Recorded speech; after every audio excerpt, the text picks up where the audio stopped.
buo pa rin tayo. Amen? Amen? Parihin ang Panginoon. Salamat sa Panginoon. Because God is good. All the time. All the time. God is good. Only God is good. No? Sabi niya kanina, hindi ka lang nagtutulad sa Panginoon dahil sa pagpapala. Kahit hindi ka magpapalain ng Diyos, kahit wala kang tulog, kahit pagod ka sa ulit, isa ka na ng bata. Diba? Doon masusukan. Kasi kahit ang tulog mo 2 oras na lang, pag sinabing kailangan natin sumamba sa Panginoon, kailangan natin sumamba sa Panginoon. Amen? Purihin ang Panginoon sa gabing ito. Welcome sa ating mga visitors, our pastors, at welcome din sa hindi nag-trade. Welcome din sa mga nag-trade. Kasi nakikita ko ang mga beauty. Hindi pa rin sila, hindi pa rin kumukupas. Amen? Amen? Diba? Kailangan tayo, hindi tayo kukupas kahit pagod tayo. Kahit anong mangyari sa ating mga buhay, hindi pa rin tayo pagod. Amen? Kailangan manatili tayo matatag at malakas sa kabila ng lahat. Thanks God na walang rakitot kanina. Amen?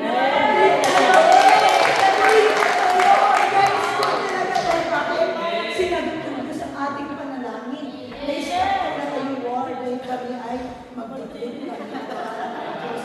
Gusto namin ma-enjoy ang mga night cheese doon.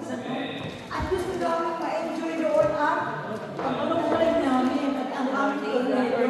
Amen. Hallelujah. Purihin ang Panginoon. Walang kaya tayo. Kailangan tayo dumaster para tayo magising. Amen. Tayo lumako na po sa ating salita. Tayo tumayo at basahin natin ang salita ng Panginoon. Ito po'y talighaga tungkol sa malaking handaan. Nakapunta na ba kayo ng malaking handaan? Invite kayo. Amen. Okay po? Basahin po natin. Nang marinig iyon, isa sa mga nakaupo sa mesa, sinabi na kay Jesus, "Akala ng ako na kasama sa handaan ng Diyos." May isang tao na ganda na kasama rin ang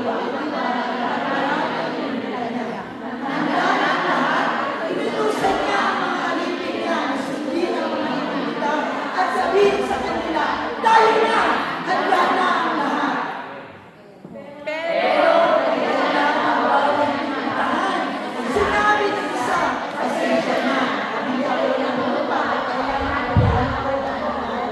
Sabi naman ng isa, "Nakabili ako ng isang baka at susubukan ko umabuti ipang-araro kasi siya na." At sinabi naman ng isa, "Hindi ako makakalo. Kaya hindi ang alipin ang pinuntahan sa amo niya. Nagaling ang amo at natutusin sa alipin. Sige, pagkataas sa mga kalsada ang may sinihan. At malalagay mo dito ang mga palipiro na walang po mga bulag at mga pilay.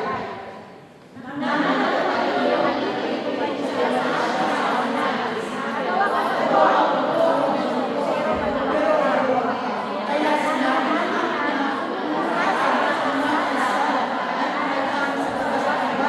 pilitin mo ang pumarito ang mga katawan ng puno ang malaking babae. Ay,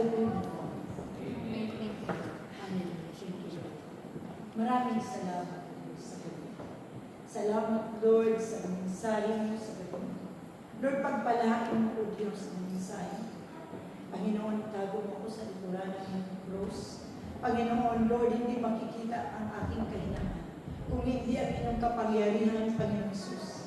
Salamat po, Panginoon, sa inyong mga salita, Lord, na aming bulay-bulayin sa gabing ito, O Diyos. Anoint this word, Father God. That, Lord, we are not only the hearers of your word, but the doers of your words. Father, we thank you, we bless you, and we honor you for tonight. We give you glory, praises, and adoration, thanksgiving. In Jesus' name we pray. Amen. Thank you. Muna po tayo lahat. Diba, napaka-clear po ng sinabi dito na, diba sabi ko kanina, na-invite na tayo ng handaan. Alam mo kung na-invite na tayo kasi talagang ang handaan dito sa Israel, talagang bumugay Diyos sa kailan. Kanina nga lang, Sa trip, ilang oras lang ang trip, pero ang baon kadami. Inuuwi pa. Sobra-sobra ang pagkain. Hindi naman kayo ang pagkain, di ba? Ganon ang attitude natin as a Pilipino. Parang, di ba, sobra kaysa kulang. Kaya dito natin makikita na ito'y sabi ng Panginoon. Sabi niya, nang marinig yung isa sa mga nakaupo sa may misa, sinabi niya kay Jesus, mapalad ang tao makakasalo sa handaan sa kaharian.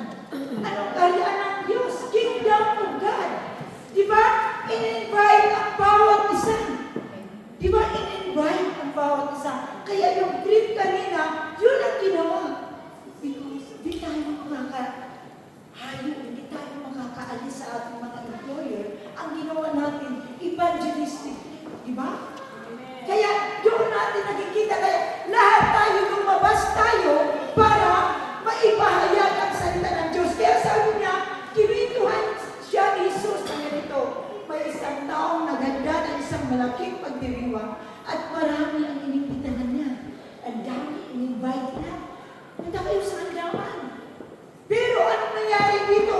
Naghanda na ang lahat, inutusan niya ang mga alipin niya na sunduin ang mga inimbita at sabihin sa kanila, tayo na, handa na ang lahat.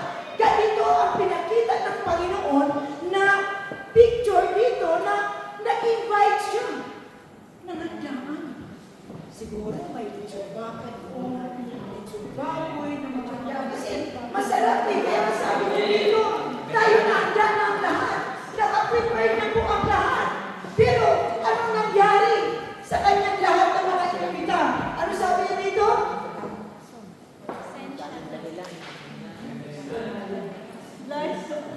Pero nagdahilan ang bawat na imbitahan, sinabi ng isa, pasensya na. Dahil yan ang mga picture pag tayo po ay sabihin nila, pasensya na. Pag minsan sasabihin kanila, oo, sige. Tapos tatawagan mo na, kasi Saturday afternoon na, tatawagan mo na mag-ready kasi ready ka na. Bigla nagsabi na, ay, pasensya na. Ay, pasensya na. Pagod ako sa kalan. Ay, pasensya. Ganito yung picture na pinakita dito na sinabi na, pasensya na, nakabili ako ng iba't iba ang reason dito, iba-iba ang mga rason dito upang hindi makapunta sa handaan. Isang malaking biging ito, biging ito sa kingdom of God na in-invite ang bawat isa. Diba?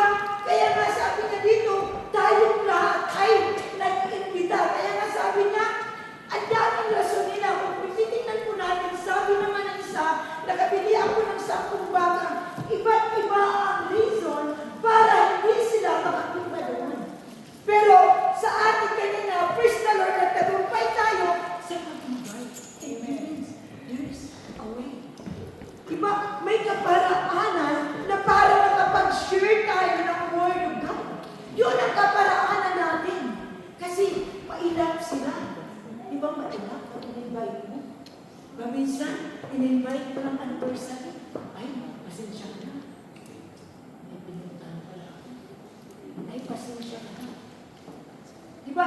Ganito yung picture talaga na marami. Pero pag imbitahin mo na may artista dumating, bayad sila ng 1,000 shekels para lang kumuha na. Ganyan. Pero kanina, walang nakatanggi. Diba? No choice sila kanina. Kailangan nilang marinig kanina yung mensahe na pinaabot ng ating kapatid na spirituality. No choice. Hindi sila makaalis doon. Kaya wala silang reason na sabi nila, pasensya na. Sabi niya, kasi nakabili ako ng baka, itatry ko siya kung maipaalala ko ba ito. Wala nang reason. Kundi, nakapasok na sila doon sa hawla na yun ang technique ng mga anak ng Diyos.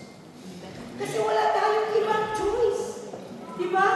Ang choice natin, gagawa tayo ngayon ng pakulong. At kanina, thanks God, may trivia kanina.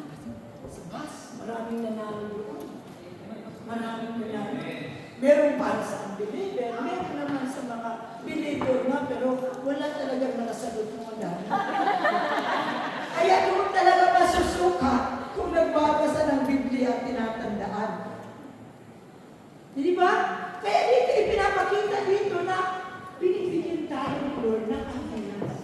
Binibigyan tayo ng strategy kung paano magbahagi ng salita ng Diyos. Kasi pag sinabing mga believers, hindi lang tayo taga-evening ministry at hindi lang tayo satisfied na tayo ang saved. Hindi dapat natuwa. Bahala sila sa buhay, hindi naman punta sa impyerno. Hindi dapat. Bilang isang mga Kristiyano, dapat tayo ay magkaroon tayo ng habag sa kanila. Yun nga na, sabi nito sa laking handaan sa isang bigit is, marami silang dahilan. Iba't iba talaga ang dahilan ng tao. Pero dito natin makikita na God is working in maraming strategies ang gagawin. Bibigyan din po tayo ng Panginoon ng mga estratehiya kung paano natin sila magbibigay. Kaya sabi niya dito, keep on praying for them. Keep on praying. Di ba kailangan tayong manalangin? Thanks God, nagtagumpay po tayo. Dahil wala natin. Dahil sabi nga nila, 1 week na, matuloy kaya tayo. Ang dami na tumatawag, matuloy kaya tayo. Kasi pinabuksan na ang mga bomb shelter. Sabi ko, ang sagot ko, manalangin lang tayo. Kasi ang sabi ko kay Lord, ano naman ka na, hindi muna ang mga anak mo, grabe. Gusto mo na lang kami tatakbo parati sa bomb shelter. Na-stress naman ni Lord sa bomb shelter na yan. Bigyan mo naman kami ng pagkakataon na makasigaw. Nakusa naman ng buses kanina sa kasisigaw. Di ba? Grabe. Grabe. Nakita ko galing para sumayaw ang mga lalaki. Bakit kasi sumayaw dito? Napakalaki-aki. Ang galing nila sumayaw. Kung sumayaw ang mga araw, ay ang galing nila walang sumayaw. O baka nakita nila ang maganda kasi nung kasayaw nila. Kasi dito, mas maganda tayo sa kanila. Kasi alam mo, yun ang mga strategies. Binibigyan din ng mga strategies sa atin. Kasi bakit? Marami talaga dahilan ang mga anak. Kaya nga sabi, diba, magtanim ka lang ng magtanim. Dahil in due time, there's an harvest. Pero, kung tayo sa sabi ng Lord, manalangin, pero mag-action. Kaya yung action kanina, yun ay corporate. Diba? Kaya mahalaga yung mga nag-invite kanina ng mga unbelievers. Marami yung ibigin sila kanina. Wala silang chance. May kapatid sa dalawa ang chance. Parati namin yung invite. Wala silang chance. Oo, sa akin. Kaya yun ang strategies na yun. Kasi sa dito, ay nakalagay talaga na maraming dahilan. Kaya ang ginawa ng isang lingkod niya, kaya umuwi ang alipin at ibinalita ang lahat sa amo niya. Paano yan? Paano yan? Amo, wala naman. Ayaw naman nila kumain dito ng litsubang. Paano kayo yan? Paano na itong handa natin? Pero anong sabi ng Panginoon dito? Nagalit ang amo. Nag-utos ulit sa alipin. Ay nagagalit pa yung amo. Kaya bilang mga Kristiyano, kailangan gawin natin ang ating responsibility. Yung pinapagawa ng Lord. Hindi ka saved para ka matulog. Na-save ka dahil kailangan mong ibahagi ang salita ng Diyos. Na-save ka dahil para mahabag ka rin sa iba dahil kinahabagan ka lang ng Diyos. Hindi ka na-save para makaupo ka lang at makinig sa Diyos. Malaki ang responsibility. Especially nowadays. Jesus is coming. Parang na, nagmamadali na. Diba? Nakikita na natin ang mga signs. Sabi niya kanina ng Pastor, siguro wala ng kapayapaan, puro na lang which is, sinabi naman ng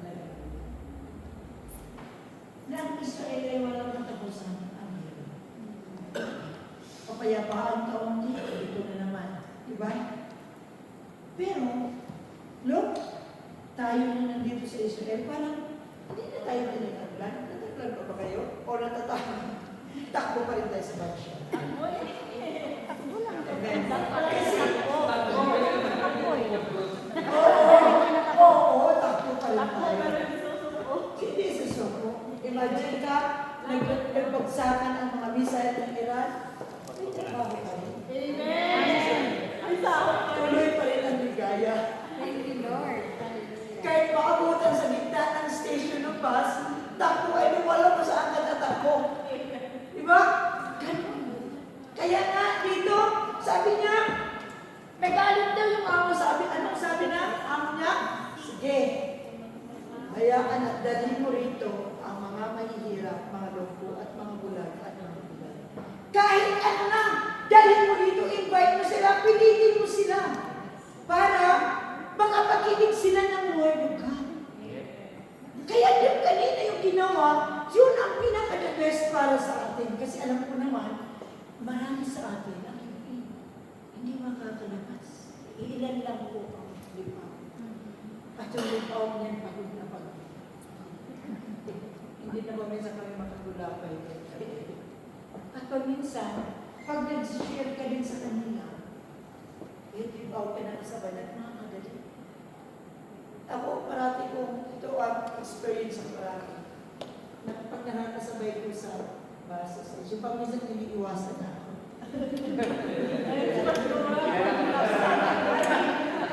Nakikilala nila kasi ako na nanggigipon na ako. Mamaya na tayo sa Pero, kailangan natin paginis. Kasi sabi niya dito, pumunta ka sa lahat ng eksena ng mga kalinaw. Sabi niya, at dahil mo rito kahit ano na mga lumpo, mga bulag, mga pilay. Kahit ano, wala na pinipilit, puntahan mo sila. Para madala ang mga tao dito. Makapakinig ng salita ng Diyos. Kaya bilang mga mananampalataya, ang ating mga mission, yung vision and mission natin yan kung ma-accomplish. Meron ba kayong mga vision? Amen. Amen. Dapat yung vision natin yun ang mission natin. Salamat. To preach the gospel. Na kailangan natin maabot kahit sino. Kahit pagtataguan, kahit tatagyan ka. Minsan wala silang choice sa akin. Kasi talagang kahit sa tindahan nagwawali ako sa iyo. Kaya paminsan na ano ako paminsan parang sabi ko, kaya lang ito. Pero yun ang conviction. Hindi ko makukontrol yun. Pag yun pala talaga yung desire at yung hinahangad ng puso ko na mabahaginan sila ng salita, hindi mo lang makakialam. Pero thanks ka, di ba kung may nagalit sa akin? Bahala na lang pala namin. Naman sila kayo, pastor, umiiwas na. Pero kung minsan kahit sa tindahan doon sa Pilipinas to, nagwawala ako. Kasi tinatanong nila ako Pag ako ang tanongin, tuloy-tuloy na yan, wala na yung ano ito. Kaya huwag kayong magtanong pag nandoon. Alam ko naman tayo si Brother Ephraim nandoon. Nagtanong sila, napatuloy-tuloy ang pagbahagi ng salita. Lahat doon na nandoon, nakakinig sila sa salita ng Panginoon. Kaya huwag tayong maginawa, huwag tayong paghinaan ng loob. Kahit yung mga sinisyonan ko natin, di ba, magbibigay ka ng drugs, tinatanungan, huwag kang manlulun, huwag kang huwag kang panghinaan ng loob. Bakit? Ganyan ka noon. Ganyan ka rin noon. Di ba? Ganyan din tayo noon. Marami dito, nandito na. Nag-backslide. Pag nakita niya ako sa tindahan, humingiwas sa akin. Backslide na ibalik niya siya na pag minsan nakikita niya ako, parang nagmamadalit siya. Sorry na lang. At sinasabi ko, magpatuloy ka sis, mag-choose ka. Baka hindi na tayo maabutan. Diba? Mahalaga yung paalala. Kahit iwas na iwas. Kasi dito, tingnan mo, sabi dito ng isang amo niya, dalhin mo. Kahit mga mahihirap yan, mga bulag at mga lupok, kahit iwasan ka, kung patuloy mo siya, puntahan. Amen. Amen. Kaya alam mo, ang pinakamaganda pag siya sa alip. Wala sila ng siya. Matulog sila ay lakas ng microphone. Pero tayo kanina ang baka doon pala yung pinakamalaking speaker. Wala sila ng choice. Amen. Kasi may comes mayor. Amen. Napapakinggan. May naitatanim tayo. One day, yung tinanim po natin, lalako din ng malagay ng Diyos. Kung hindi man sa Israel, saan man sila dadalhin ng Panginoon? Papalaguin ng Lord yun. Dadalhin na siya ng Lord sa Amerika, sa Canada, o sa Europa. Papalaguin siya ng Diyos. Kaya ito lang ang aking encourage sa bawat isa. Especially kung mag-cross ng country. Gamitin mo. Gamitin niyo yung buhay mo para ibahagi ang salita ng Diyos. Kasi sayang. Sayang. Huwag tayo mag-waste ng time natin nowadays. Ipupush natin ang ating sarili kahit pagod na tayo. Push natin ang ating sarili sa pagbahagi ng salita ng Diyos. Kasi yun lang ang pinapagawa ng Diyos. Tumain, ang Panginoon naghanda na talaga ng maganda. Yan ang kingdom of God, handaan sa kingdom of God. Kasi may malaking handaan doon na ipiprepare ang Panginoon. Dapat yung preparation na yan, kasama ka doon na inutusan ng Diyos. Kaya sa buhay ko natin, especially yung mga alam ko, marami na yung nagpapaan dito na mag-cross ng country dahil sa situation o yung mga business issue, yung iba magpo-forward na gawin natin. Pero I advise you, huwag kang umog sa Pilipinas, mag-cross na lang kayo sa iba. Amen. Mas masarap pa rin. Sabi nila, paano yan? Pagod na kami. Sana sabi ko, iwan ka rin pumunta. Ano kayo? Mag-mission ka na lang. Kasi mas masarap. Diba? At masarap pag-mission sa'yo. Pag-mission ko sa Pilipinas. Kasi kailangan ito diba? Kaya dito po natin makikita. Ito'y isang hamon ng isang bayan ng Diyos. Kaya mapalad tayo ng mga Gentiles. Blessed tayo. Dahil ang salvation ay nakamtan po natin. Di ba tingnan po natin ang ating mga employer hanggang ngayon, di ba sila naniniwala? Bakit? Mayroong purpose. May mga layunin ang Diyos para sa ating mga buhay. Kaya hindi ka lang 30 years. Hindi ka lang nagakod-kod ng bahay na may bahay. Nilagay ka ng Diyos doon para ikaw isa na mag-invite sa kanila doon sa kingdom of God. True sa ating mga buhay. True sa ating mga testimonies. Diba? Sinasabihan ka lang sa employer niyo, andito na yung angel. Dahil yung angel nito, malinis na naman yung bahay ko. Na sobrang gulo, sobrang balagan. Diba? Pag nadaanan ng angel, lahat yun, alis. Yun ang kakaiba. Kaya makikita nila, especially tayo ng mga believers, dapat makikita talaga sa ating buhay. Nataglay natin si Kristo. Kasi through doon sa ating mga buhay, makikita nila ang kaibahan ng Christian at kaibahan ng hindi mananampalataya. At hindi lang sometimes na-obtain natin. Baka naman, demand yun ngayon. 80 shekels. 100 shekels. Huwag masyado ito ng demand. Huwag masyado. Dahil, hindi lang tayo, we are working here na working sa atin dito, isa din na paraan na makita na talaga nila na si Jesus. Testimony tayo sa kanila. Nakapagbahagi na ba kayo sa inyong mga employer? Nakapagbahagi kayo? Mayroon tayong kapatid dito, magaling siya magbahagi Sabi niya, tingnan mo lang, pagdating ni Jesus, maalala mo talaga ako. Isang iba din siya. Sabi niya, tingnan mo lang, pagdating ni Jesus, yan, sabihin talaga mo, ay, yung tapilit ko noon, nagsabi sa akin ng paalala, pero ba't hindi ako nakinig? Kasi kinikipid niya. Nakikipag-argument siya sa ito. Kakaiba. Di ba?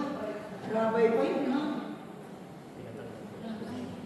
Ako naman, yung rabay nito, hindi ko naman nakikipag-argument. Pero nagsishare din. Doon ko na tinitira sa Old Testament. Siyempre, di ba? Old Testament lang naman tayo. Huwag mo muna yung Old Testament kasi religion kanina. Huwag mo galing dito sa amin. Pero hindi nila alam na yung New Testament kinuha din sa Old Testament. Paano makapag-principle? Di ba? Paano makapag-principle? Okay, tumaas na tayo. Thank you. Ito na. Nang natupad iyon, nang alipin, bumalik siya sa amo niya at sinabi na gawa ko na po ang inuutos niyo.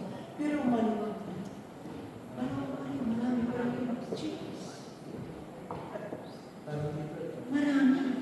Marami pa rin.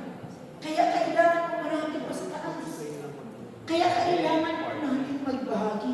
Especially yung mag-move out na society. Dapat meron kayong dadalhin bago kayo exist. Grabe. Ganun ba yun? Talagang obligado. Ganun talaga. Kailangan mag-replace ka muna. Bago ka mag-move out dito sa Israel. Yung mga first thing mo na pinapanalangin mo, dapat para malayo na gagamitin.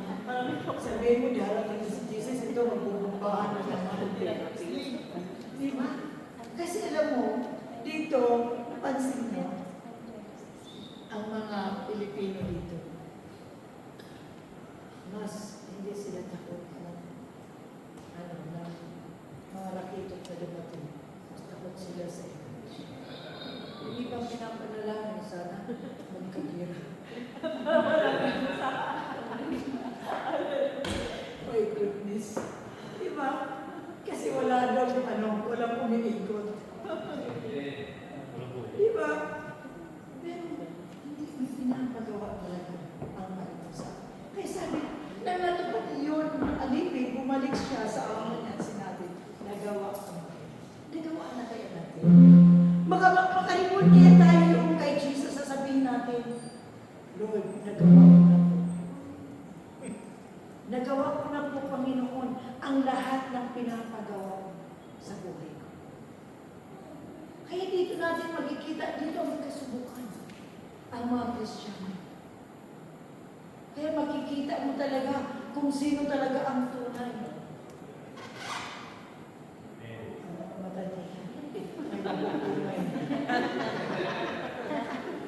Hallelujah.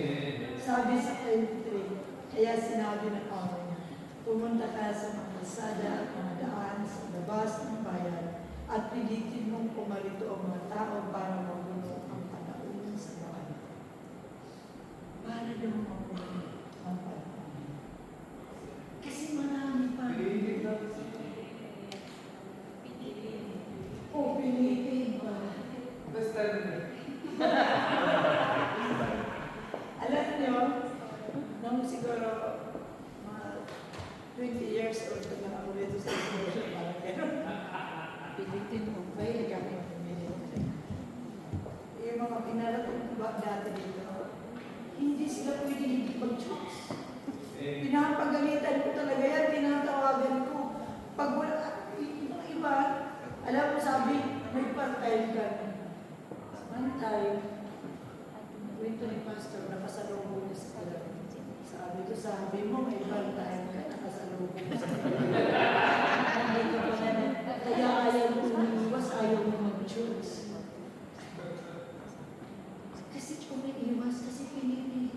Sabi mo sa kanila, ginawa ko ito, hindi para sa kapakanan mo, para sa iyong kapakanan. Kaya dapat na natin pilitin mo pumarito ang mga tao para mapuno ng palabuhin ang bahay ko. Para mapuno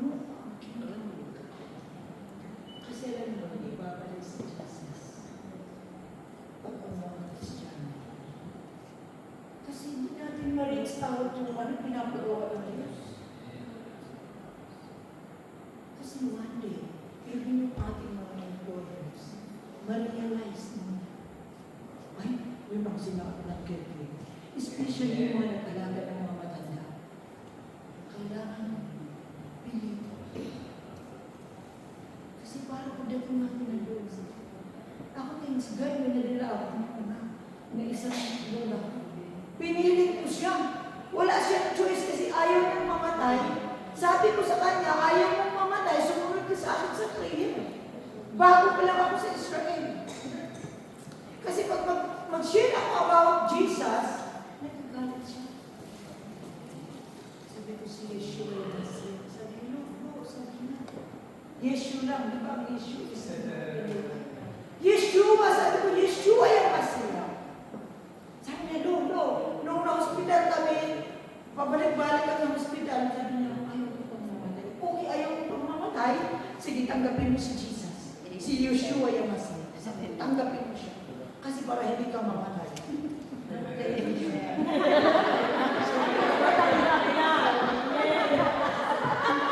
Pero, alam ko makita ko si Lola. Amen. Alam mo, ang ginagawa niya sa hospital ka, every night, pag-alis na ako, siya na magsabi, ripalin na daw kami, hawakan ng kamay ko. Yan, sabi ko, ripal. O sige, sabi ko sa kanya, pag-pipray na kami. In Jesus' name, Amen. Amen siya kay Jesus. Sabi ko dahil, bakla ka. Mamamatay ka, mamatay mo siya. At least may naliyakan. Huwag siya lang siya sa akin. Inantay ako sa anak kaya matapilit ko, hindi pa dumating. Lola, may nakakomisyon. Kailangan matapos. Kaya dito ipinakita sa akin na tayo bilang mga mananampalataya, kailangan sa natin gawin na yung pinapagawa ng Diyos sa ating mga kapatid. Kasi, sabi niya dito, basahin muna natin.